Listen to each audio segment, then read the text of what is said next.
बाढीमा छ उसले बोलेको कुराहरू पुग्छ, छुच्चो बोली पनि हुन्छ, एनर्जेटिक पनि हुन्छ बोलीमा, अनि मान्छेले कस्तो छुच्चो तरिकाले एन्सर दियो, फ्याट्टै कोही जवाब दिन्छ नि कुनै व्यक्तिहरूले, राहु हुन्छ बाढीमा। तर त्यो बाढीको कुरालाई पनि कसरी लिने भन्दा नेगेटिभ नभएर, एक त राहु बाढीमा छ, दोस्रो भागमा छ जहाँ रक्सी कुलतको सेवन पनि लाग्छ, लत लाग्छ त्यो मान्छेलाई, केही न केही लिइरहने, कहिले खैनी खाने लत, छोड्नै नसक्ने, कसैले त्यो छोड्यो भने अर्को लिने हुन्छ नि त्यो खालको लत।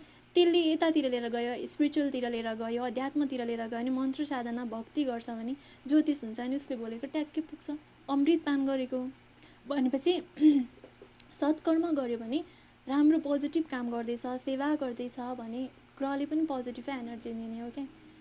नराम्रो काम गर्दैछ भने नराम्रो ग्रह चलाएर नराम्रो हुने हो। ग्रहमा भएको कुराहरू कुण्डलीमा भएको कुरा हुन्छै हुन्छ, तर तपाईँले अब हुन्छ नि ग्रहहरूलाई पोजिटिभ तरिकाले ट्रिटमेन्ट गरिराख्नु भएको छ, तपाईँ सत्कर्म हुनुहुन्छ, हनुमान चालिसा पाठ गर्नुहुन्छ, पूजापाठ गर्नुहुन्छ, मातापिताको सेवा गर्नुहुन्छ, अरू व्यक्तिहरूलाई पनि सेवा गर्नुहुन्छ भने चाहिँ ठुलो एक्सिडेन्ट हुनबाट जोगिन्छ। सानो सिम्पल तरिकाले लडेर ठुलै यहाँ अलिकति काटेको हुन्छ, कसैको टाउको काटेको हुन्छ, त्यसको एक्सिडेन्ट भएर टाउको फुट्ने ग्रह पनि काटियो कि, यस्तो हुन्छ।